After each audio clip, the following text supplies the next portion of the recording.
তিন কুল পাঠ করার ফজিলত কি? তিন কুল বলতে বোঝায় সূরা ইখলাস, সূরা ফালাক এবং সূরা নাস। এই তিনটি সূরা খুব ছোট হলেও এর ফজিলত ও গুরুত্ব অনেক বেশি। তিন কুল পাঠ করার কিছু উপকারিতা: সকাল ও সন্ধ্যায় 3 বার করে পড়লে আল্লাহ তাআলা সব ধরনের বিপদ ও অনিষ্ট থেকে হেফাজত করেন। ঘুমানোর আগে 3 কুল পড়ে 2 হাতে ফুঁ দিয়ে সারা শরীরে মাসেহ করলে শয়তান ও অশুভ শক্তি থেকে রক্ষা পাওয়া যায়। সূরা ইখলাস আমাদেরকে আল্লাহর একত্ববাদ সম্পর্কে শিক্ষা দেয় এবং ঈমানকে মজবুত করে।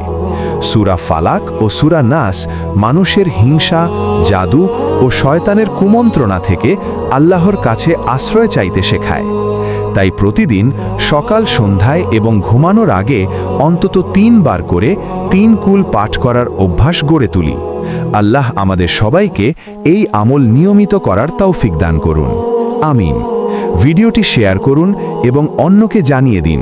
কেউ আমল করলে তার সওয়াব আপনিও পাবেন ইনশাআল্লাহ। ধন্যবাদ।